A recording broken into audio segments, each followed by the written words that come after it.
Moi, je pense que c'est entrepreneur. On peut lire 60 bouquins. Je suis pas convaincu que c'est comme ça qu'on le devient. Il faut vraiment s'y plonger sous un angle ou un autre. Il n'y a pas un angle d'attaque pour moi, bien qu'on essaye de sécuriser, créer une méthodologie universelle. J'y crois pas trop. Moi, ce que je crois, c'est surtout déjà bien se faire une introspective de qui on est, quelles sont nos valeurs. Voilà, repartir des valeurs. Moi, c'est vraiment ça qui m'anime.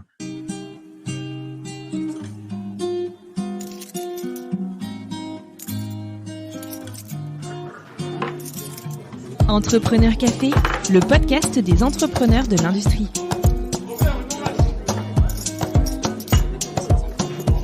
Bonjour et bienvenue dans ce nouvel épisode de Entrepreneur Café.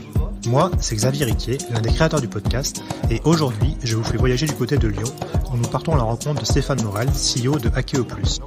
Vous l'avez entendu en introduction, Stéphane est un entrepreneur pour qui les valeurs et les principes éthiques sont primordiaux dans la fondation de son entreprise. Ce Jurassien a grandi dans un milieu rural, il a toujours vu ses parents travailler, à la maison comme à l'extérieur de celle-ci. Si Stéphane avoue bien volontiers que l'école primaire et le collège, ce n'était pas trop son truc, par manque de passion, c'est en école d'ingénieur à l'INSA qu'il se révèle complètement. Après quelques années entre grands groupes, service militaire et expatriation en Suède, le voilà de retour en France. Envie de liberté, envie de créer, envie de rejoindre un écosystème qui va plus vite, le monde des PME. Puis, en 2006, cette envie irrépressible d'entreprendre qui l'amène à créer Akeo Plus. Ici, Stéphane nous fait le plaisir de revenir sur comment il s'est construit et comment il a battu Akeo il y a près de 15 ans, comment il a surmonté la crise de 2008 et surtout comment, après toutes ces années, il reste proche des valeurs qu'il s'est fixées et demeure un des entrepreneurs les plus engagés que j'ai eu la chance de rencontrer. Avant de lancer l'épisode, sachez-le, le podcast a besoin de vous. Retrouvez-nous sur nos réseaux sociaux et surtout n'hésitez pas à vous abonner à Entrepreneur Café sur votre plateforme de podcast préférée. Allez, sans plus tarder, voici ma rencontre avec Stéphane Morel. Bonne écoute. Bonjour Stéphane Morel, merci d'avoir accepté notre invitation à participer au podcast Entrepreneur Café. Cet entretien se fait à distance pour cause de Covid, malheureusement. Ma première question Stéphane, est-ce que tu pourrais nous présenter Akeo Plus en quelques mots ? Bonjour, merci Xavier. Akeo Plus est une société engagée pour les entrepreneurs ou les intrapreneurs qui souhaitent vraiment passer en mode digital en quelques semaines. Et globalement, on utilise nos compétences en prestation de services pour accompagner ce type de profil qui souhaite vraiment changer la donne par le digital.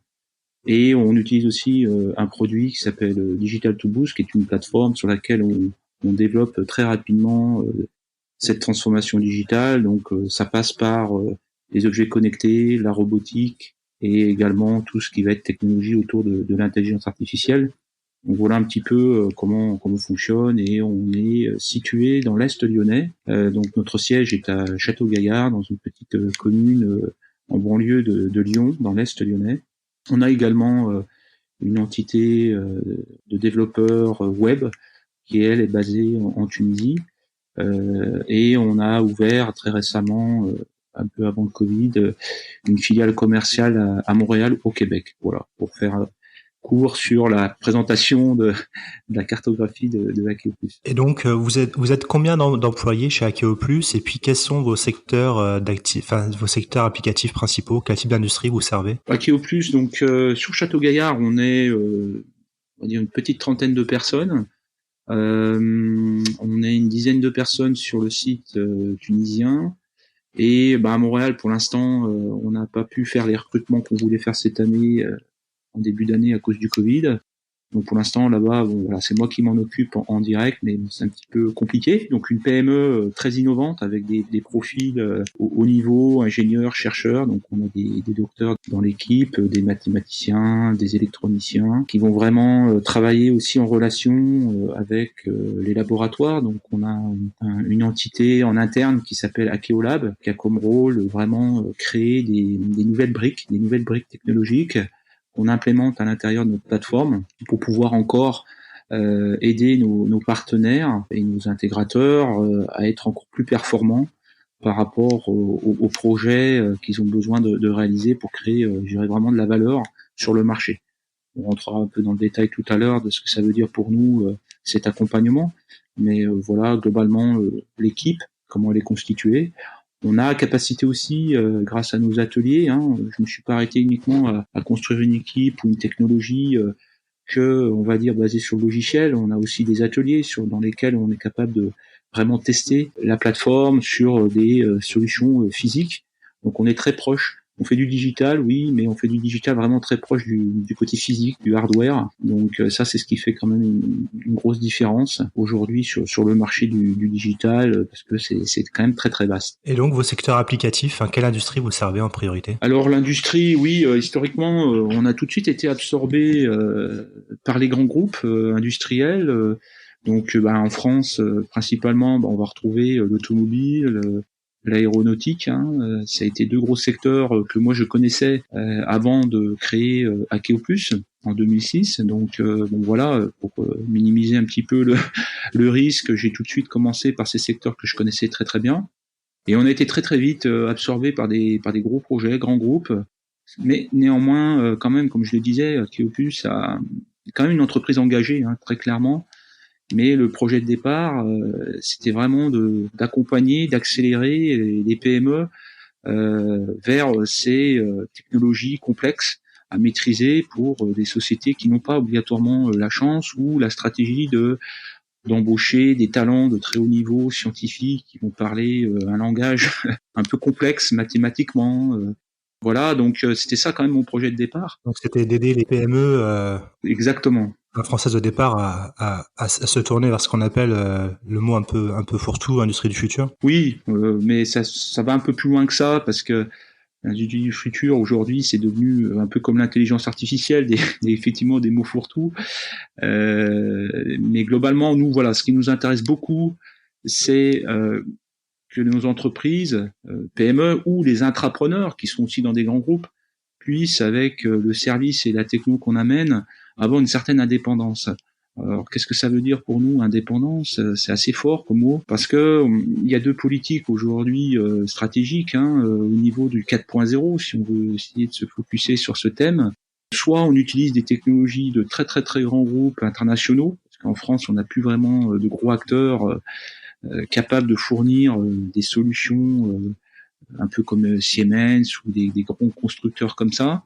Donc soit on a cet écosystème-là, mais ils sont quand même très, entre guillemets, un peu prisonniers de ce type de solutions, de plateformes, de stratégie marketing, et une fois qu'ils ont plongé dedans, ils n'ont plus la capacité vraiment d'être créateurs, de créatifs, quoi, quelque part. Et ça, on s'en est vraiment rendu compte très vite. Et il y a toute une communauté d'intrapreneurs ou d'entrepreneurs qui, eux, veulent vraiment s'exprimer pleinement, qui veulent un peu approfondir, qui veulent mieux comprendre ce qu'il y a à l'intérieur un petit peu des boîtes noires, là, de ces 4.0, ces IA, ces genres de techno. Et c'est ceux-ci qu'on cible, c'est vraiment des gens plus engagés, qui ont des profils personnels différents, qu'ils soient chefs de projet, chefs de service ou responsables d'entreprise. Et c'est avec eux qu'on travaille depuis maintenant 15 ans. Et c'est ça qu'on cherche à développer, et on se rend compte que il y a une population, pas tous, mais il y a des gens qui préfèrent s'engager de cette manière-là, et donc la technologie et les services qu'on propose sont orientés pour ce type de personnes, et pas obligatoirement orientés pour des gens qui ont l'habitude ou qui ne prennent peu de risques ou pas de risques. Ils sont plutôt conservateurs généralement, et eux ils vont plutôt utiliser des grosses plateformes, des grosses technologies hautement sécurisées au sens voilà, je sais qu'avec ça je prends pas de risque, mais par contre ils ont beaucoup plus de mal à se différencier par rapport à des concurrents, parce qu'ils sont rendus à peu près au même niveau d'implémentation ou d'intégration. Pourquoi? Parce qu'à un moment donné, ils sont obligés de s'afficher, voilà, moi je travaille avec Siemens, donc ok, vous travaillez avec Siemens, parfait, donc on sait parfaitement ce que vous faites, ce que vous êtes capable de faire. Donc c'est assez limitant quelque part. Par contre, on a des entrepreneurs et des intrapreneurs, c'est ceux-ci c'est vraiment excellent de travailler avec ces gens-là, parce que quelque part on s'éclate, quoi. Il y a quand même une petite part de risque aussi de leur côté, mais ils veulent des outils beaucoup plus ouverts. Donc ça veut dire que notre plateforme derrière, notre produit est beaucoup plus ouvert. Ça leur permet de pouvoir créer quelque chose de différent, vraiment personnalisé, beaucoup plus personnalisé. Et là, pour le coup, la mise sur le marché à la fin de ce qu'ils veulent faire, grâce à notre plateforme digitale, est quand même différente et différenciante. Et voilà, c'est ça qui nous anime, c'est ça qui nous plaît. Et c'est ce marché-là qu'on adresse. Et donc, votre plateforme, elle leur permet de faire quoi exactement à ces entrepreneurs ou à ces gens dans ces groupes ou dans ces PME qui ont envie d'innover? concrètement? Donc globalement, il y a 4 sous-plateformes, pour faire court. Il y en a une qui s'occupe vraiment de connecter les équipements, les machines dans les usines.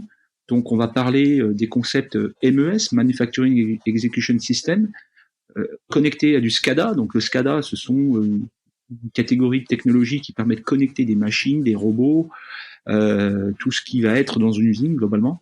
Donc ça, c'est une de nos plateformes. Et bien évidemment, il y a un côté très hardware derrière, donc la robotique, qui soit polyarticulée, les robots mobiles, mais pas que. Nous, ce qui nous intéresse, comme je l'ai dit, c'est les créateurs qui sont innovants quelque part ou qui veulent vraiment avoir la possibilité très rapidement de pouvoir faire quelque chose qui les différencie. Donc ça veut dire que nous, ça nous pousse à être beaucoup plus bas niveau, c'est-à-dire qu'on travaille sur les électroniques, on travaille sur du code bas niveau, voilà ce que l'on fait pour que eux ils puissent vraiment avoir cette capacité d'être différents. Donc ça nous pousse à faire tout ça, ça nous pousse vraiment à innover, et ça c'est très très intéressant. Donc ça c'est l'aspect vraiment plateforme manufacturière. Et après, bien évidemment, c'est assez facile de faire le lien avec le monde de l'IoT. Donc globalement, on a une plateforme qui est un petit peu plus orientée en termes de vocabulaire, mais qui utilise à peu près les mêmes technologies sous-jacentes, qui va être vraiment le monde de l'IoT. Donc on a des entrepreneurs ou des intrapreneurs qui ont plutôt des projets non pas de connecter des machines, mais plutôt de connecter leurs produits, qui est souvent aussi un produit physique. Par exemple, connecter des batteries, on accompagne pas mal de startups, clairement, qui utilisent notre plateforme en mode OEM, c'est-à-dire que on fournit notre plateforme aussi en marque blanche. Ça veut dire que derrière, leur propre logo, leur propre environnement marketing apparaît par-dessus notre technologie. Et ça, c'est vraiment excitant, quoi, parce que on se rend compte que c'est là typiquement des personnes extrêmement engagées, qui ont des projets vraiment intéressants, très spécialisés dans leur domaine d'application, et par contre, ils n'ont pas le temps ou ils n'ont pas l'envie d'investir dans une équipe de développeurs, et il faut aller de plus en plus vite. Donc voilà ce qu'on leur propose sur le domaine, par exemple, de l'IoT. Et ensuite, bien évidemment, on a souvent besoin, quand on est par exemple un entrepreneur qui débute, moi je l'ai été il y a 15 ans, on a besoin de plein de choses, plein d'outils, et à un moment donné, on est obligé d'avoir son propre potentiellement marketplace ou son e-commerce, ou voilà. On est capable aussi de les accompagner de bout en bout pour pouvoir créer de la valeur rapidement. Voilà, c'est vraiment notre promesse au niveau du service que l'on propose en tant que prestataire, là cette fois-ci, puisqu'on est prestataire et en même temps vendeur de cette solution Digital to Boost. Mais notre vraie vocation, c'est ça, c'est de les accompagner de bout en bout dans notre domaine de prédilection. Et c'est ça qui est vraiment la clé aujourd'hui de l'accès au marché que l'on a actuellement. D'accord. Voilà. Maintenant, j'aimerais qu'on parle un peu de toi. Est-ce que tu peux nous raconter un peu ton parcours, d'où tu viens, tes origines sociales, et puis quel est le chemin qui t'a amené à créer Akeo Plus il y a une quinzaine d'années? Donc moi, je suis jurassien de naissance. En fait, je suis né dans une petite ville jurassienne, et ça, maintenant j'ai 46 ans, donc ça fait quelques années, et je viens d'un milieu très rural. En fait, je suis né dans cette partie de la France. Une famille très importante, parce que mon papa et ma maman ont beaucoup de frères et sœurs. C'est assez impressionnant. Mon père fait partie de la génération vraiment des baby boomers. Et il a 14 frères et sœurs, donc j'ai beaucoup d'oncles, beaucoup de tantes, donc c'est une famille très très riche en termes de diversité. Et ça m'a beaucoup aidé. Mon papa était un artisan de garagiste, en fait, tout seul. Il a toujours travaillé seul, beaucoup travaillé. J'ai grandi avec lui parce que physiquement on était dans les mêmes lieux, la maison était à côté du garage. Mais par contre, j'ai vu mon père travailler tous les jours de la semaine, 7 jours sur 7. Il avait vraiment une foi mon papa est toujours vivant, mais il a toujours, il est en retraite, donc c'est pour ça que je parle au passé, mais il avait cette foi de vraiment satisfaire ses clients, qui étaient en fait des individus qui avaient besoin de réparer leur voiture. À l'époque, tout n'était pas électronique, c'était très mécanique. Donc j'ai grandi dans ce milieu-là de la technique un petit peu, Et par contre, j'ai eu un petit peu des autres pères quelque part qui étaient mes oncles, dont 2 en particulier, un qui était passionné, un aventurier en fait, qui était quelqu'un qui est passionné de montagne. Donc j'ai eu cette passion très très tôt du sport, de la montagne. Donc voilà, j'ai toujours cette passion-là, mais bien sûr, je pratique beaucoup moins de sport à risque à l'époque, mais je fais toujours la montagne, l'alpinisme, parce que c'est un endroit où j'ai besoin d'y être.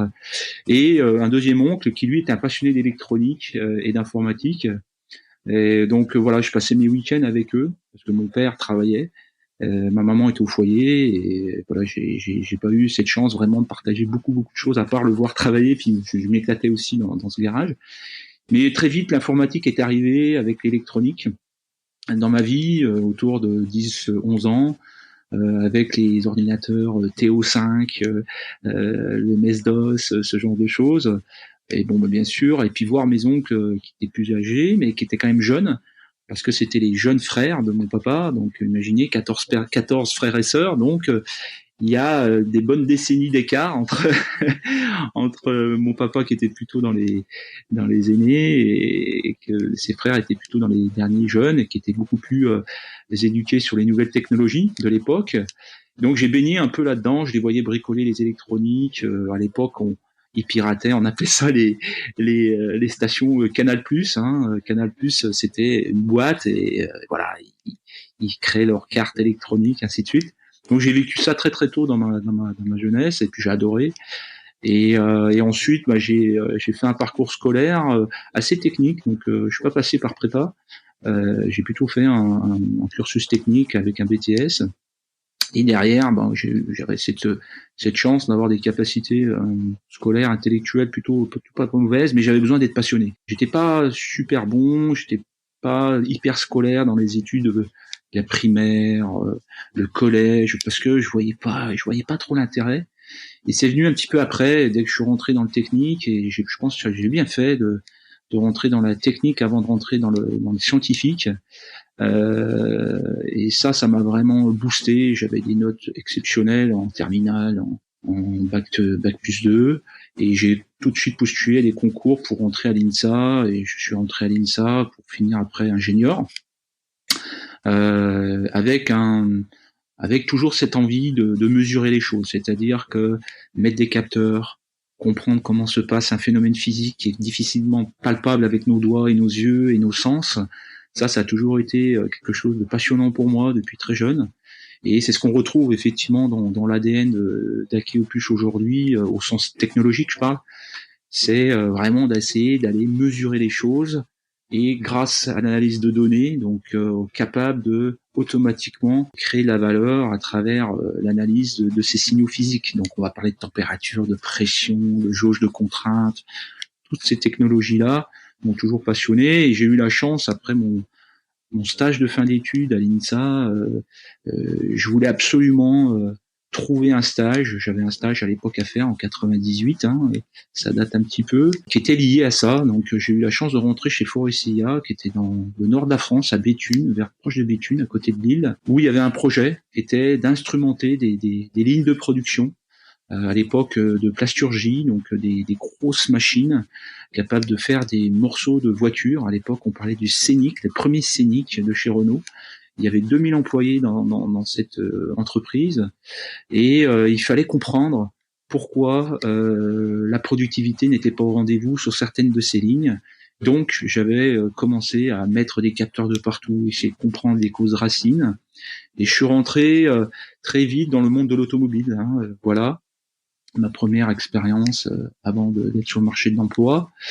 Puis derrière, je devais faire l'armée, donc voilà, moi l'armée c'était une obligation encore à mon époque. J'étais dans les dernières années, et j'ai eu la chance derrière, dans le groupe Faurecia, de pouvoir partir en Suède, en bureau d'études avancé chez Volvo Car, à Göteborg. Donc je suis parti quasiment 2 ans, ça c'est 18 mois. Donc tu es parti avec l'équivalent du VIE de l'époque, c'est ça? C'est ça, tout à fait. Alors je sais plus le terme exact que ça avait, scientifique du contingent, enfin quelque chose de ce genre. Mais c'était très intéressant, et toujours pareil, je voulais absolument, ça c'était vraiment pour moi important, de rechercher coûte que coûte, et peu importe où j'allais. À l'époque, j'avais pas peur de voyager, toujours pas. Donc le nord de la France, la Suède, et l'objectif c'était de trouver quelque chose qui allait dans ma passion technologique. Et ben là, j'ai eu la chance de pouvoir analyser, mettre des capteurs pour tout ce qui est analyse de crash test. Donc sur les cockpits intérieurs des véhicules. Donc ça veut dire, voilà, le cockpit c'est quoi? C'est votre tableau de bord Et quand vous avez un crash, votre corps il est en contact avec cet élément du véhicule, donc c'est quelque chose de très noble au niveau de l'engagement de sécurité. Et donc j'étais en charge de commencer à regarder comment on mettait les capteurs, comment on faisait l'analyse avec la simulation numérique, donc les fameux jumeaux numériques. À l'époque, on ne parlait pas jumeaux numériques, tout n'existait pas en termes de vocabulaire, mais voilà, on le faisait déjà il y a plus de 20 ans. Et donc j'ai toujours continué dans cette direction-là. Suite à ça, je suis rentré en France parce que j'avais envie de quitter les grands groupes et je voulais vraiment retourner dans la PME parce que ça me correspondait beaucoup plus. J'avais envie d'être déjà dans l'esprit un petit peu. Il faut que ça aille plus vite, il faut que ça aille dans le rythme que j'ai envie que ça bouge. Et bon, bien sûr, les grands groupes, il y a un peu de latence, il y a toujours de la procédure, c'est toujours très long. On a plus de moyens, certes, mais c'est un petit peu trop cadré quelque part. La notion de s'exprimer, la notion d'intrapreneur commençait à m'animer. Et donc, j'ai voulu rechercher absolument à travailler dans une PME de taille quand même assez importante, une 250 personnes, avec des petites entités. Et je suis retourné dans la Drôme, travailler dans une entreprise pour faire un petit peu pareil, de la mise en place de capteurs, etc. Et après, j'ai travaillé dans un centre technique, plus en charge de prestations de services. Donc là, j'ai eu la chance de faire pas mal de tours du monde pour pouvoir encore mettre des capteurs, analyser les process, analyser la cause, avec tout le savoir-faire que j'avais aussi emmagasiné dans l'automobile en lean manufacturing. Parce que ce qui est intéressant aujourd'hui dans le 4.0, on l'aborde un peu trop sur la langue un petit peu technologique, mais il y a aussi toute une méthodologie derrière et le lean manufacturing et tous les outils Toyota qui ont été inventés après-guerre restent encore très efficaces. Quand on fait la synergie de la technologie avec les méthodologies lean. Stéphane, est-ce que pour nos auditeurs qui ne sont pas forcément au courant, tu peux dire en 2 mots ce qu'est le lean manufacturing? Alors oui, le lean manufacturing, alors je suis pas fervent des définitions toutes faites et par cœur, mais voilà, avec mes mots, c'est vraiment des méthodologies qui sont issues de Toyota, après-guerre, après Deuxième Guerre mondiale, qui était l'objectif d'améliorer vraiment la productivité des lignes de production automobile. Donc c'est issu de ce milieu-là. Donc plein de méthodologies en découlent, comme comment bien ranger son atelier. Donc on appelle ça le 5S, comme la maintenance prédictive, comme ces outils d'analyse statistique, et aussi l'organisation, le management en équipe, en impliquant vraiment le personnel dans la résolution de problèmes. Vraiment, la philosophie, elle est quand même non pas uniquement d'attendre que les chefs ou les managers décident des actions. Il y avait vraiment aussi cette notion de créer des équipes au shop floor, ça avait vraiment au niveau des ateliers avec les opérateurs. Pourquoi ? Parce que c'est eux qui sont en contact tous les jours de ces problèmes et c'est eux qui ont vraiment la vision et la capacité de caractériser les problèmes. Donc c'est vraiment, en quelques mots, englobe un peu le lean manufacturing. Donc c'est de la méthodologie, c'est de l'organisation, c'est de la recherche avec des outils simples. Des fois on travaille avec des post-it, etc., mais on est vraiment dans la création et l'émulation collective pour pouvoir résoudre. Et l'objectif, bien évidemment, à l'époque, c'était vraiment la notion de productivité, c'est-à-dire faire moins de rebut, produire plus vite, faire moins de stock, etc., etc. Donc, en France, l'automobile a toujours été le secteur privilégié qui ont utilisé ces méthodologies. Et pour faire court, le 4.0 s'appuie toujours sur ce genre de méthodologie, sauf qu'on va lui amener une grosse couche digitale, robotique. Robotique pour moi c'est du digital, c'est un cas particulier du digital pour faire court, mais voilà. Et moi j'ai baigné dans ces deux mondes-là très tôt dans ma carrière, et c'est pour ça que en 2006 j'ai dit déjà j'avais cette envie d'entreprendre, comme je l'ai expliqué. Je sentais que dans les entreprises où j'étais, il y avait toujours un petit peu ce conflit dans ma tête qui est de dire ça va pas assez vite. Je suis quelqu'un qui bouge vite, qui décide vite aussi, et je suis un travailleur né par rapport à ma culture de famille, et je me suis dit à un moment donné j'ai envie d'accompagner ces entreprises de manière un peu plus large que de simplement l'entreprise que dans laquelle je suis. Et c'est là où est venu le concept d'accompagnement par la prestation Akeo+. C'est comme ça qu'on a commencé en 2006. déjà de proposer mon savoir-faire, parce que voilà, j'ai démarré from scratch, tout seul. J'ai eu quelques accompagnements au départ, mais voilà comment j'ai commencé. Et j'ai commencé par prestation de service, commencé à construire une petite équipe de prestataires pour pouvoir vraiment aider les clients à chercher les causes racines, mettre de la technologie de mesure là où il le fallait, mais on était vraiment en prestat. Et dès que cette équipe a commencé à créer un petit peu de revenus, j'ai pu moi me dégager et commencer à créer le concept plateforme, qui aujourd'hui a beaucoup évolué en plus d'une dizaine d'années, Digital to Boost, pour pouvoir commencer à construire cette technologie, pour aller derrière là où on en est aujourd'hui. Donc ça m'a pris beaucoup plus de temps que je n'imaginais. Et ça, j'avais beau le planifier il y a une quinzaine d'années, j'aurais jamais cru que ça me prendrait 15 ans. Mais bon, voilà, c'est ça qui s'est passé. Et aujourd'hui, depuis maintenant 3 ans, on vit un vrai virage, parce que l'équipe est vraiment solide. La technologie, elle est vraiment mature pour pouvoir accélérer, aider un ensemble d'entrepreneurs ou d'intrapreneurs tels qu'on voulait les accompagner au départ. Donc l'engagement qu'on avait, la vision qu'on avait, ça y est, enfin, on arrive vraiment à faire ce qu'on veut. Et ça a pris quand même une dizaine d'années, quoi. Parce que j'ai pas levé de fonds, j'ai pas connu, je ne connaissais pas, et c'était pas un écosystème qui existait en 2006. Les startups, tout ça dans ma tête, ça n'existait pas, et les CCI que j'allais voir pour essayer de comprendre comment on crée une entreprise, nous en parlaient pas. Il n'y avait pas d'incubateur, il n'y avait pas de réseau coworking, tout ça, ça n'existait pas. La seule chose qui existait là où j'ai voulu créer la société, c'était des choses très classiques, quoi, de l'époque. Donc j'ai vraiment fait ce qu'on m'a demandé là-dessus, sur l'aspect gestion, j'ai vraiment construit la société, on appelle ça gestion comme un bon père de famille. Bon, voilà comment je l'ai fait. J'ai du mal à conceptualiser le concept.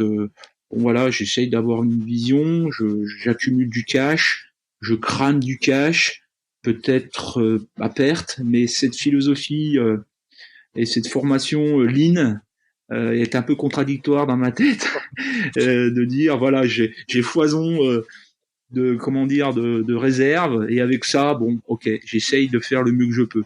Bon, ça, c'est pas vraiment comme ça que j'ai été éduqué déjà personnellement, parce que voilà, je viens vraiment d'une famille très modeste, et aussi ma culture de mes premières expériences dans les grands groupes.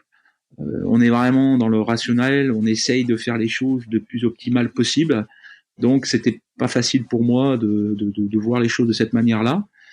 Donc, et puis à l'époque, ça n'existait pas. Voilà. Donc, j'ai commencé comme ça, et effectivement, on a essayé d'être à peu près autosuffisant pour pouvoir un petit peu croître. Effectivement, ça nous fait une croissance au départ qui est beaucoup plus lente, mais ça permet vraiment de consolider certaines choses qu'on n'a peut-être pas le temps de le faire, et surtout quoi, c'est vraiment bien comprendre le marché, quoi. Quand on est tech comme on l'est nous, un des gros défauts, un des gros dangers, un des gros risques, c'est vraiment pas d'analyser le marché et vraiment faire du techno-push, comme on le dit souvent en interne chez nous. Et ça, faut être très très vigilant sur ce genre de choses. C'est-à-dire en gros de pas partir du besoin du client et de vouloir inventer une technologie dont le client n'a pas forcément besoin. En gros, c'est un peu ça l'idée, c'est l'idée de faire ça. Ouais, c'est ça, ouais. Et puis surtout dans cette mouvance où il y a des grandes idées, des grands concepts comme le 4.0, comme l'IA, comme l'usine du futur, comme voilà, ça c'est des choses qui sont très haut niveau, et on a très tendance à la plonger et vouloir se dire ah ouais, mais moi j'ai fait tel et tel parcours, donc j'ai une idée géniale, allez pof, je le prototype et j'essaye de construire une start-up. Bon, moi c'est pas du tout l'angle que j'ai pris. Comme je le répète, j'étais déjà dans le conseil, donc j'ai pris l'angle déjà du conseil, du support client. La chance qu'on a eue, c'est tout de suite d'être très proche des besoins, très proche du marché, et toujours tout de suite au contact des clients. On s'est jamais enfermé entre guillemets dans une cage en disant ok, on développe nos concepts, on développe notre idée, puis après on va l'exposer, le tester. avec ses concepts POC, ses concepts de MVP, mais produit minimum viable. On n'a pas vraiment fonctionné de cette manière. Du coup, justement, tu parlais de tes clients. Quand tu as lancé ton activité en 2006, comment as-tu fait pour trouver tes premiers clients? C'est ma première question. Et puis, bon, tu t'expliquais que tu n'avais pas forcément d'idée sur la gestion d'une entreprise. Comment tu t'y es pris? T'as appris sur le tas ou est-ce que tu t'es entouré pour ça? Waouh, on peut y rester 1 heure là-dessus. Alors pour les premiers clients, comment ça s'est passé? Comme je l'ai dit, j'ai créé tout de suite des premières fiches d'expertise. Donc j'ai plutôt vendu ma compétence propre, mon savoir-faire. Donc j'ai essayé de synthétiser, pas sur un format de CV bien évidemment, mais je l'ai plutôt synthétisé sur une forge de fiches de compétences et comment je pouvais créer la différence par mon expertise. Donc voilà, tout simplement comment je l'ai fait. Et bien sûr, les emails existaient à l'époque, donc j'avais quand même un réseau dans l'automobile et l'aéronautique. Donc j'ai passé quelques coups de fil, j'ai essayé de trouver des gens qui avaient des besoins pour pouvoir faire ce que je savais très bien faire.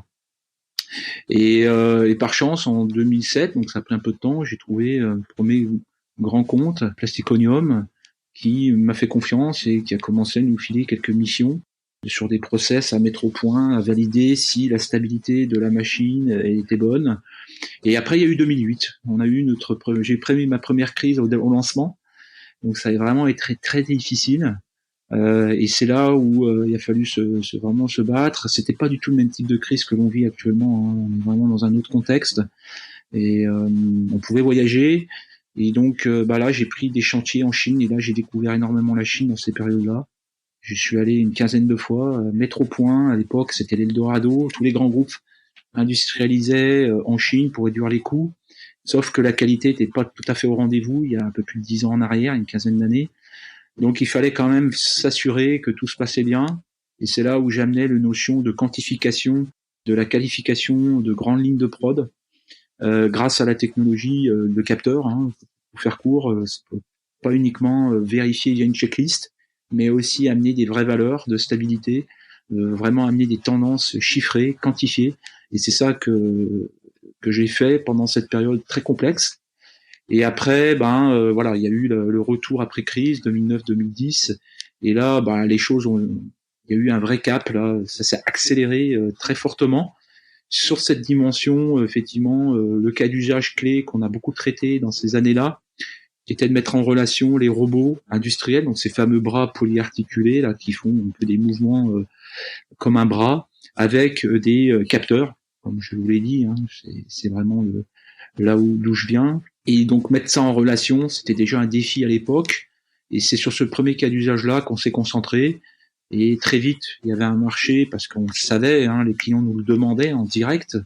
Donc on a résolu leurs problématiques et on a pu vraiment accélérer. Donc là, on a construit des bâtiments en 2012, 2013. Là, il y a eu un très très gros élan de recrutement. On est passé de quelques personnes à grosse dizaine et après une vingtaine de personnes. Donc en quelques années, ça n'a pas été simple à organiser parce que j'ai effectivement appris, comme tu disais, ça répond à la deuxième question, appris à entreprendre au sens non pas concept, etc., mais surtout gestion. Donc c'est pas toujours simple. Il a fallu organiser tout ça.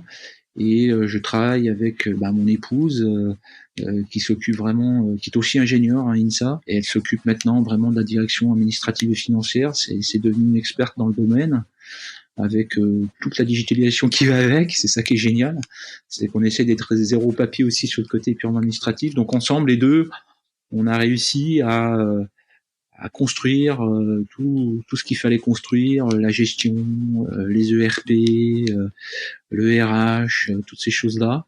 On fait des erreurs, toujours, mais il faut essayer d'éviter de les refaire. On en refait, contrairement à ce qu'on entend dans les bouquins. Ne faites jamais 2 fois la même erreur, c'est pas si simple que ça. Des fois, on s'en rend pas vraiment compte. Mais voilà, l'objectif, c'est d'essayer d'apprendre de ces erreurs et de se dire, mais qu'est-ce qui est bien à faire de mieux. Voilà, donc moi je pense que c'est entrepreneur, on peut lire 60 bouquins, je suis pas convaincu que c'est comme ça qu'on le devient.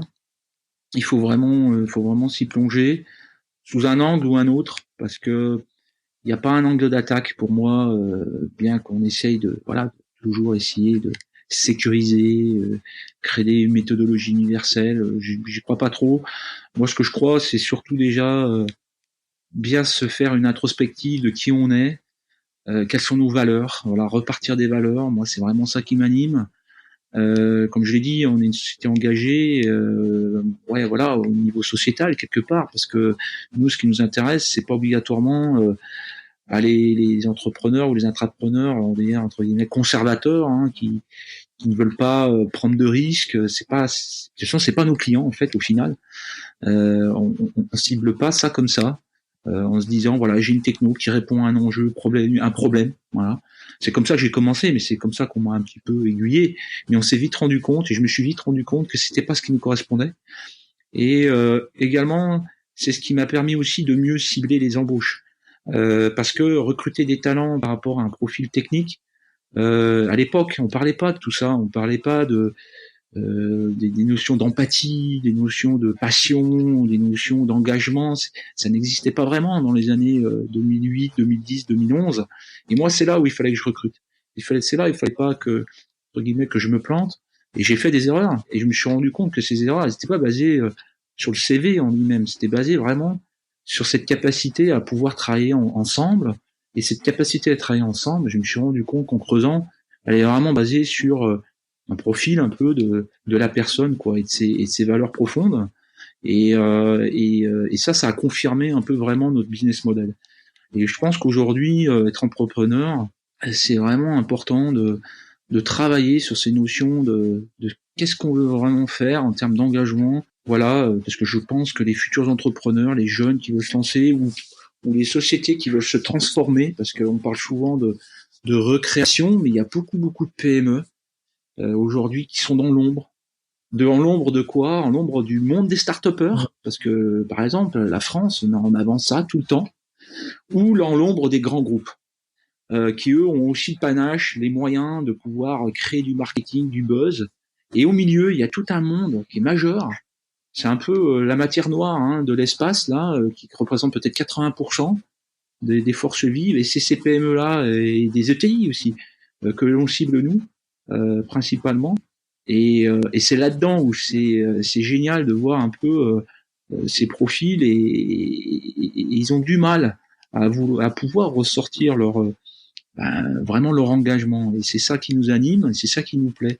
Au-delà de faire de la techno, au-delà de faire du digital, au-delà de faire du 4.0, etc., nous, ce qui nous anime le matin pour se lever, il y a bien sûr ça, les défis technologiques, mais quand on prend de l'âge, et les jeunes, et effectivement j'ai une équipe de jeunes, beaucoup de jeunes, et bien aussi, ils prennent de l'âge au fur et à mesure, parce que j'ai beaucoup de jeunes qui sont restés depuis les premières années, et maintenant ils ont plutôt 35 ans, et ils se rendent compte que c'est bien ça qui fait que ça tient, et c'est ça aussi qui fait que ça tient vis-à-vis de la relation client que l'on a, qui devient de plus en plus difficile si uniquement basé sur des concepts, combien ça coûte, à quoi ça va m'aider, etc., etc. Il y a aussi des autres dimensions, et ces dimensions-là, elles apparaissent de plus en plus.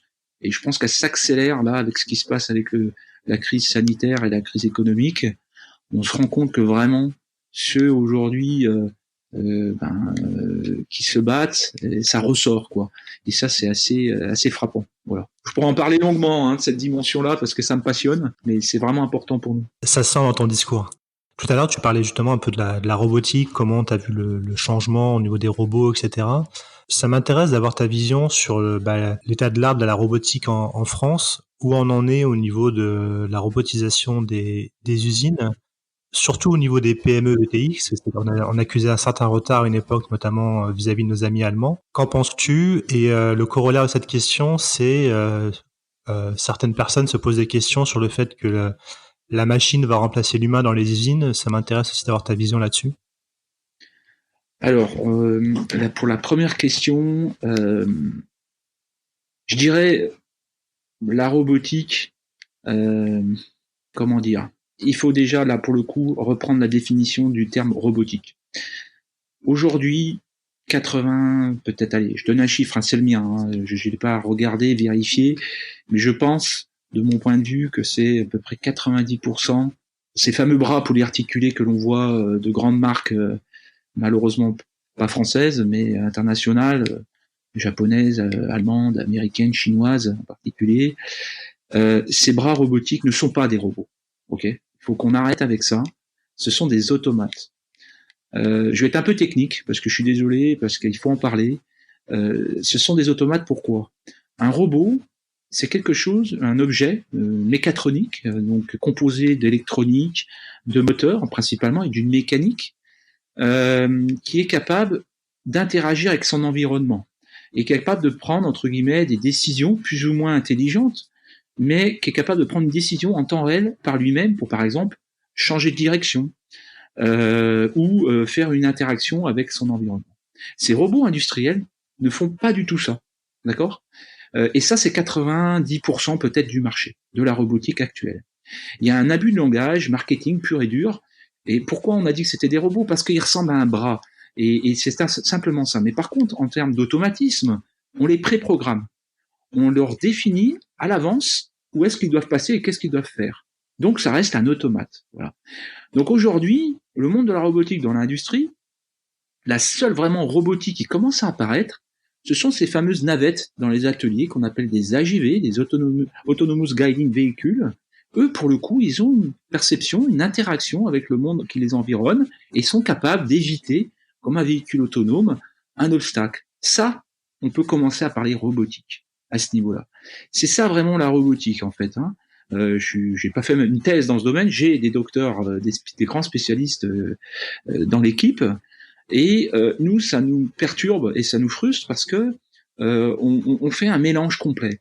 Et effectivement, comme je le disais, ces grands groupes internationaux qui ont des puissances et des lobbies marketing importants ont un petit peu biaisé le message robotique et il y a une déception après derrière.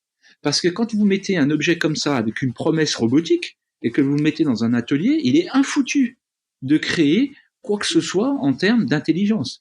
Parce qu'il est incapable, techniquement parlant, de s'adapter à son environnement. Voilà. Donc c'est pas un robot, c'est un automate. Donc ça, c'est déjà pour un peu cadrer les choses. Et ça crée de la déception. Parce qu'un entrepreneur qui se dit « Waouh, cool, je vais avoir un robot », il commence à discuter avec un intégrateur.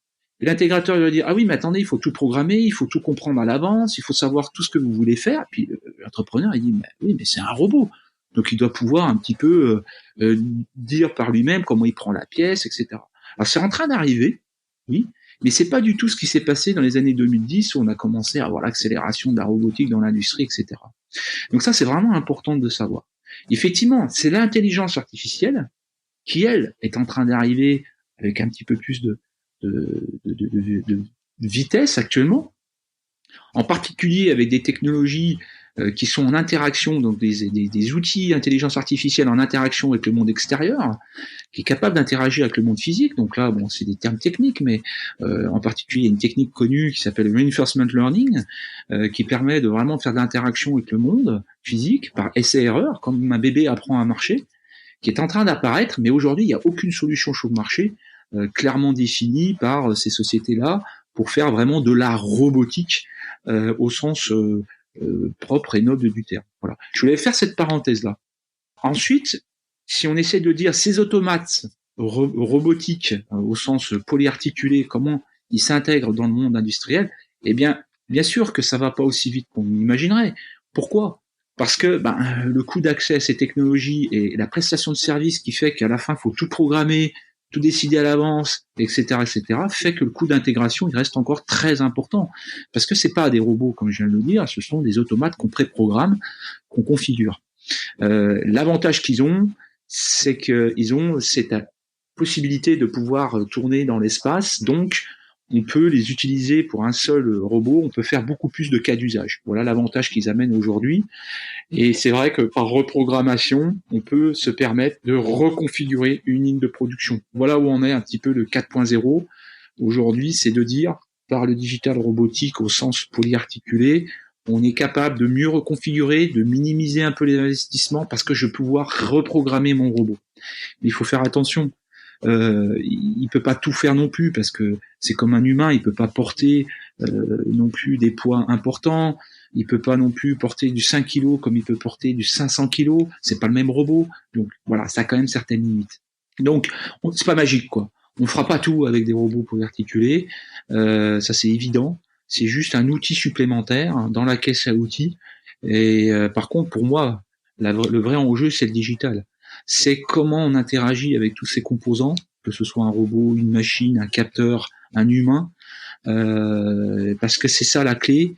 Et là, pour le coup, oui, le digital qui est capable de capter toute cette information, et c'est notre plateforme, de pouvoir faire discuter ces composants qui ne se parlent pas entre eux, comme des humains qui parlent pas du tout la même langue. Il faut aussi des traducteurs. Ça, oui, c'est extrêmement important dans le concept d'usine du futur à court terme, et c'est ce qu'on appelle chez nous un MES intelligent, hein, une plateforme qui est capable de faire connecter, discuter avec tous ces composants physiques, que ce soit des robots, des machines, de toute génération, des vieilles ou des nouvelles, et ça, faut le prendre en compte. C'est un peu comme notre société, hein. On a des gens plus âgés qui comprennent différemment les choses parce qu'ils ont un vécu différent, et on a les jeunes qui, eux, ont appris différemment les choses, donc il faut les faire parler ensemble.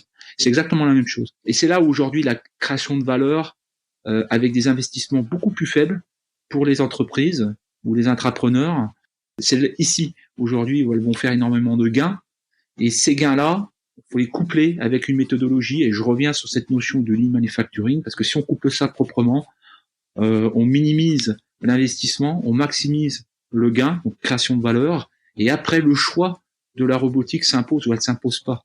Ça dépend vraiment de la situation.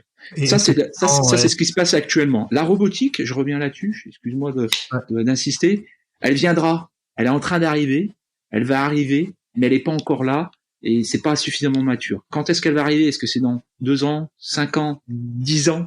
La vraie robotique, où là, pour le coup, l'intelligence, et là, c'est vraiment l'intelligence, elle va vraiment surpasser ce qui va se passer dans les ateliers. Il y a encore beaucoup de chemin. Voilà. Ce que je suis en train de dire, c'est qu'il y a encore beaucoup de chemin, et c'est plutôt des échéances à 5-10 ans pour moi. Et est-ce que tu penses que, au niveau français, l'industrie française est plutôt prête et bien préparée, ou est-ce qu'on est en retard par rapport à ce que tu as pu voir chez nos voisins, où tu disais que tu avais une filiale au Canada aussi. Et puis, du coup, j'en profite pour reposer la question de la vision de l'homme versus la machine, en gros, savoir si, d'après ce que j'ai pu comprendre, tu penses que toi, le robot ne remplacera pas totalement l'humain, mais certains craignent le contraire. Donc, Alors là-dessus, j'ai une vision très claire aussi. J'allais en parler. Pour répondre à ta première question, qu'est-ce qui se passe dans les autres pays?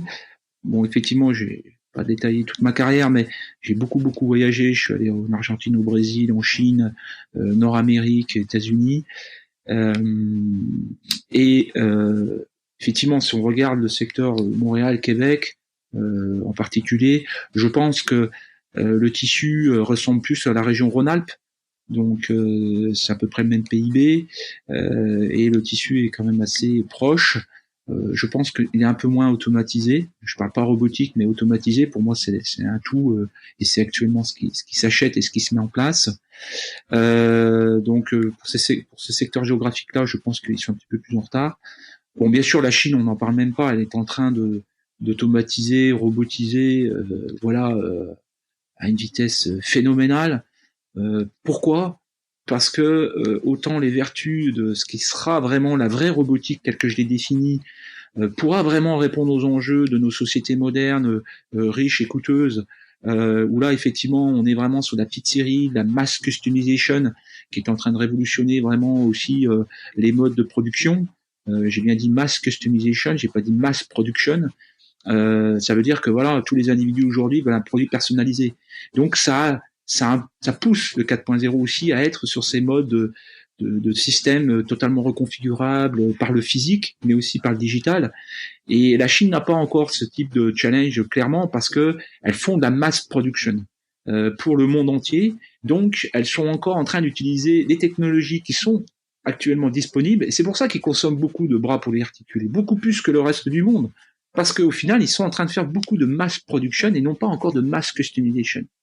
Et les technologies aujourd'hui 4.0 sont pas encore sorties vraiment des cartons, elles vont arriver, pour aller faire vraiment ce que le consommateur cherche, c'est la mass customization. Et c'est ça l'enjeu de nos sociétés françaises, européennes, américaines, parce que le coût du travail par l'humain, qui est encore loin de là l'être le plus habile, agile, capable de se reconfigurer en quelques secondes, hein. On est encore très loin de surpasser l'humain au niveau de l'IA, certes, mais aussi, alors surtout pas au niveau de la mécatronique, quoi, des systèmes robotiques capables de faire la dextérité de la main. C'est juste incroyable. La main, c'est encore pas, c'est pas aujourd'hui qu'on va avoir. Bien sûr qu'il y a des concepts, bien sûr qu'il y a des startups qui travaillent, mais avoir une main telle qu'on l'a aujourd'hui dans notre corps, c'est pas pour tout de suite, quoi. Voilà. Et la mass customization, qui sont les enjeux aujourd'hui de nos sociétés en France, parce qu'il ne leur reste plus que ça, clairement, à réaliser en termes de production, eh bien, elles n'ont pas encore la technologie à disposition. Donc il faut faire très attention au message marketing de ces grands donneurs d'ordre qui veulent essayer de vendre sur des économies un peu comme les nôtres, des technologies qui sont vraiment éprouvées pour la mass production. Et c'est là où il y a un petit peu un décalage, quoi. Là, il faut être très attentif, il faut être très vigilant, et c'est l'accompagnement que nous l'on fait avec les entrepreneurs, pour qu'ils évitent de tomber entre guillemets dans des pièges d'investissement qui potentiellement à la fin va peut-être pas pleinement correspondre à la promesse qu'ils souhaiteraient, quoi.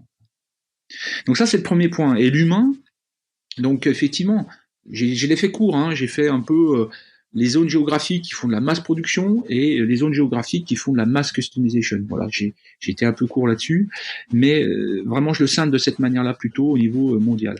Ensuite, l'humain au milieu de tout ça, comme je viens de le dire, je pense que c'est un peu implicite, on n'est pas encore capable de remplacer l'humain, même si ça fait peur, mais pas pour le coup, même si ça arrive, et ça va arriver, pour moi, l'humain restera encore très central, et plus que jamais. Et il doit l'être à un autre niveau. Alors, j'essaie de m'exprimer. Ça veut dire quoi, être à un autre niveau? Alors, effectivement, ceux qui n'ont pas la capacité intellectuelle ou le parcours d'être capable de vraiment avoir un niveau d'abstraction et une intelligence d'abstraction, et c'est pas donné à tout le monde. Effectivement, c'est ceux qu'on retrouve principalement soit par des problèmes de parcours, soit sur des problèmes, alors je suis pas sociologue ou psychologue, mais qui ont peur de s'engager et qui finissent effectivement dans un atelier être opérateur. Bon, c'est quand même difficile. Ces métiers-là sont quand même difficiles. Et moi, je suis convaincu que ces opérateurs deviendront effectivement un peu augmentés. Et c'est là où il faut être très attentif à comment tout ça va se faire.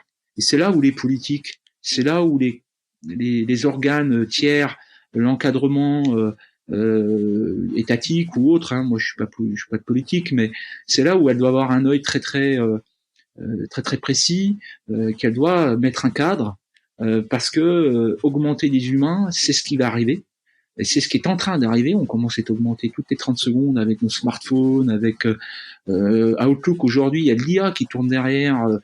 Il y a de l'IA de partout. Donc on augmente nos capacités, mais ça réduit aussi, je pense, ça c'est ma vision et ma perception, notre capacité à augmenter notre intelligence. Donc c'est là où il faut faire très attention. Et dans les usines, il est clair et net et précis que de toute manière, l'humain sera augmenté. Une machine, c'est quoi? C'est déjà, même si ça nous fait pas peur, et pourtant c'est depuis l'ère de l'automatisation, on met quelqu'un devant une machine, ça a déjà enlevé de l'emploi dans le passé. Et c'est pas pour ça que des pays sont prospères, c'est pas pour ça que on crée pas de la richesse. Pour moi, c'est pas ça l'enjeu. L'enjeu, c'est plutôt de se dire comment faire attention à ce que cette rupture des frontières quelque part que l'on vit par le digital, par Internet, par le fait que tout se communique à travers les frontières sans avoir entre guillemets de barrières légales. C'est ce qu'on vit actuellement avec Amazon, c'est ce qu'on vit avec le rapport de force entre mais les Amazon ne payent plus de taxes, donc ça c'est ce qu'on voit dans le domaine on va dire des médias, mais intrinsèquement derrière c'est bien plus compliqué que ça, c'est beaucoup plus vaste que ça. Et ça aujourd'hui, je pense que c'est là où il faut inventer le monde de demain. C'est là où il faut faire très attention de comment l'humain va continuer à interagir avec ces machines intelligentes qui plus est, et comment faire attention que, effectivement, c'est l'intelligence artificielle, certes, mais on puisse qu'elle ne surpasse pas au sens non pas de notre capacité intellectuelle, Mais pour moi, c'est plus dans la capacité à plutôt faire des choses mal que des choses qui seront vertueuses pour notre humanité, quoi, pour faire très court, avec tous les enjeux écologiques, les enjeux de création de richesse. Qu'est-ce que c'est que la création de richesse? Est-ce que c'est uniquement l'argent? Moi, j'en suis pas du tout convaincu, et c'est pas là-dessus que je pense qu'il faut qu'on se dirige. Bon, bah voilà. Moi, je pense que c'est ça, les enjeux de demain, et la robotisation, l'intelligence artificielle, le digital dans les usines. Eh bien, il faut que ça soit vertueux. Et ce cadre de ce que ça va être, tout ça, c'est quoi le côté vertueux? Il faut qu'à un moment donné, il y ait un vrai travail public. Ça, c'est pas mon boulot, qui doit être fait. Et aujourd'hui, je pense que c'est là-dessus où ça va pas assez vite. C'est là-dessus où ça traîne un peu. Et le problème, c'est que il y a des technologies qui avancent beaucoup plus vite que ça et qui peuvent vraiment créer une vraie scission sociétale et une peur. Et on commence à le voir. Que perte d'emploi, j'ai plus de boulot, j'ai plus de revenus. Qu'est-ce qui va m'arriver? Alors qu'en fait, c'est pas du tout comme ça qu'il faut, je pense, voir les choses. Il faut voir ça de manière optimiste, mais il faut le cadrer, il faut vraiment, j'ai pas les termes juridiques, mais il faut vraiment l'encadrer, quoi. Voilà. Et du coup, justement, par rapport à ça, pour reparler un peu d'Akeo+, comment tu vois Akeo+ dans les 5 prochaines années? Quel est le futur proche pour vous? Est-ce que vous comptez vous positionner par rapport à ça? Par rapport à ces nouvelles technologies qui vont arriver, là, tu parlais de mass customization. Est-ce que vous êtes prêt à justement accompagner les entreprises françaises sur ce type de problématiques qui vont arriver, comme tu dis? On l'est déjà depuis maintenant, allez, on va dire 3 ans. C'est vraiment notre cheval de bataille, parce qu'on voit très bien les besoins. Enfin voilà, les clients disent ouais, mais moi il faut que je puisse reconfigurer, il faut que je puisse être tout de suite performant dans le digital. Donc ça, oui, on est très heureux parce que on sait que là, effectivement, la crise fait que ça nous permet pas d'accélérer parce qu'on fait partie avec la BPI de programme Croissance Plus. Donc on fait partie des boîtes en région Rhône-Alpes avec un potentiel de croissance dit exponentiel, comme ils le disent. Donc oui, on répond vraiment aujourd'hui à ce marché, à ces nouveaux enjeux. Maintenant, voilà, on a des difficultés au sens pénétration de marché parce que le contact physique n'est pas vraiment là. Donc, bien sûr, on utilise le digital, mais on sent quand même clairement qu'il y a une peur en ce moment. C'est la peur de l'avenir. Qu'est-ce que ça va être, etc., etc. Est-ce que les investissements chez vos clients sont pour l'instant en stand-by ou carrément stoppés ou On a les deux. Alors l'aéronautique, ça c'est clair et net, ça a été un gros secteur pour nous pendant les années 2010, 2015. Alors lui, il s'est arrêté, mais vraiment net. Donc bien évidemment, c'est un mal pour un bien parce que ça nous a permis de faire ce qu'on voulait vraiment faire. C'était de se recentrer sur les PME. Donc au final, en ce moment, on accompagne quasiment une boîte par mois et c'est là où c'est génial parce que c'est des moins gros projets. Donc c'est sûr que notre volume est un peu plus petit en termes d'activité et de chiffres, mais par contre, en termes de nombre de prospects, de nombre de clients qu'on engrange en ce moment, il est plus important. Et ça nous va. Pourquoi? Parce que c'est quand même vraiment ce pourquoi je voulais absolument construire cette entreprise. Et on était un petit peu trop sous cette chape de plomb des grands groupes ces dernières années qui nous ont assommé pas mal. Et là, pour le coup, ça nous a réouvert un champ de prospection qu'on a vraiment accéléré dès le premier jour du premier confinement au mois de mars. Et là, en ce moment, voilà, ça n'arrête pas et on est super content parce qu'il y a encore plein de petites entreprises, comme j'ai dit, cette masse noire là qu'on met dans un panier qui s'appelle PME. Je pense qu'il faut mieux segmenter tout ce qu'il y a là-dedans avec d'autres critères parce qu'il y a vraiment de la richesse et c'est là-dessus qu'on est et c'est juste génial parce que alors c'est sûr qu'on travaille beaucoup plus, on est moins standardisé dans notre manière de discuter avec ces gens, ça nous atomise un peu, mais par contre voilà, avec notre techno, notre plateforme et nos services, tout peut se faire avec tout ça, donc ça nous va bien. Mais par contre au niveau de la richesse et la discussion que l'on a, elle est démultipliée parce qu'on a beaucoup plus de contacts, beaucoup plus de discussions. Alors oui, là-dedans, on a un peu tout. On a des clients qui en rêvent, et ils sont en phase avec notre engagement, nos valeurs. et ils veulent absolument développer ça avec des technos comme les nôtres et non pas être trop conservateurs et utiliser des technos, on va dire, déjà très matures ou limitantes dans l'expression de ce qu'ils veulent faire dans l'avenir. Donc oui, on en a beaucoup et bien évidemment, il y en a certains qui n'osent pas parce qu'ils sont dans une situation financière compliquée avec leurs clients qui ont arrêté aussi leur production. Puis on en a d'autres qui tournent bien, qui sont dans des secteurs comme l'agroalimentaire, comme dans les télécommunications. Il y a aussi des secteurs comme la mobilité aussi qui effectivement est entre guillemets bien échaudé, mais il y a pas mal de startups encore là-dedans qui bougent. Ensuite, on a les secteurs comme bien sûr la pharma, mais la pharma, ça reste encore des secteurs de très gros players avec des rigueurs de grands groupes. Donc ces secteurs-là sont encore assez dynamiques et on travaille plus ou moins avec eux. On a quand même la chance en France pour l'instant en mobilité que PSA fonctionne bien. Ça tire encore pas mal l'écosystème parce qu'en Rhône-Alpes, il y a quand même beaucoup d'acteurs, des PME qui sont sur ce créneau-là.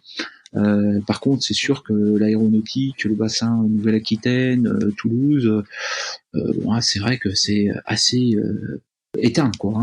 Les projets se sont arrêtés du jour au lendemain.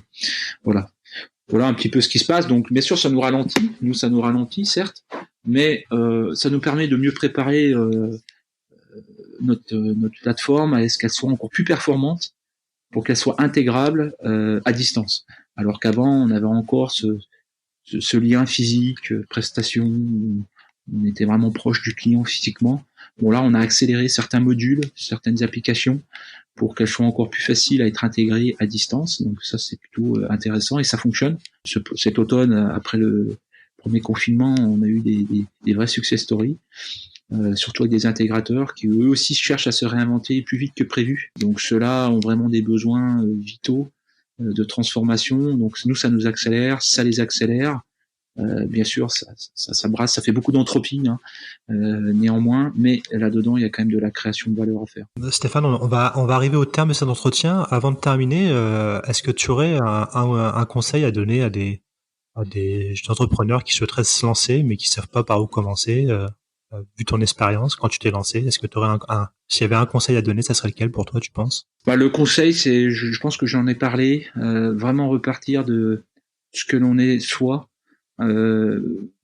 Vraiment faire une cartographie. Alors je suis pas, je l'ai dit, un psychologue ou coach psychologue, mais faire une introspection vraiment de ses valeurs. Et ça, c'est le premier point. Vraiment cartographier ça. Et aussi, surtout, j'en suis convaincu plus que jamais, soit on est une PME, on doit se transformer, soit on est une start-up, on doit créer. Vraiment travailler sur la dimension de l'engagement. Qu'est-ce qu'on veut vraiment offrir, mais avec une dimension non pas technologique ou simplement de marché ou de besoin. Aujourd'hui, vraiment sur l'engagement. Voilà.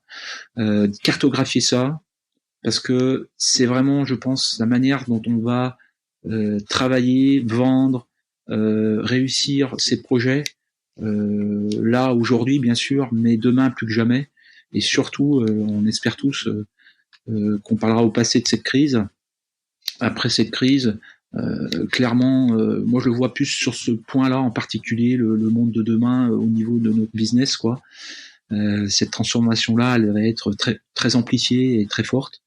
Donc c'est le conseil que je donnerais, parce que il sera très difficile de travailler non pas uniquement en voulant convaincre tout type de profil de personnes par rapport à une seule et unique création de richesse qui serait, moi je suis moins cher, moi je suis plus performant techniquement, moi je maîtrise l'intelligence artificielle, moi je maîtrise la robotique. Pour moi, ça c'est déjà un petit peu bon.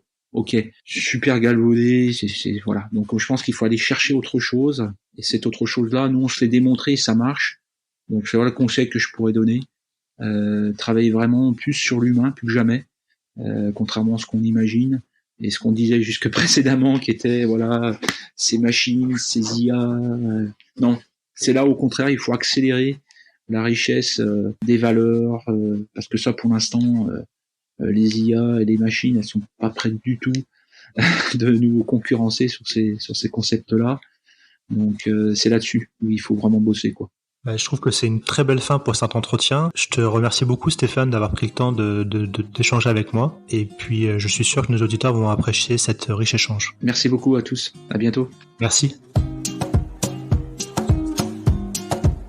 Et voilà. Merci à tous de nous avoir écoutés jusqu'au bout. J'étais ravi de vous faire partager ce moment avec notre invité. N'hésitez pas à nous soutenir et laisser vos commentaires sur nos réseaux sociaux LinkedIn, Twitter et Instagram, ou bien encore nous laisser 5 étoiles et un avis sur Apple Podcast. Nous vous donnons rendez-vous jeudi prochain pour le prochain épisode. À jeudi!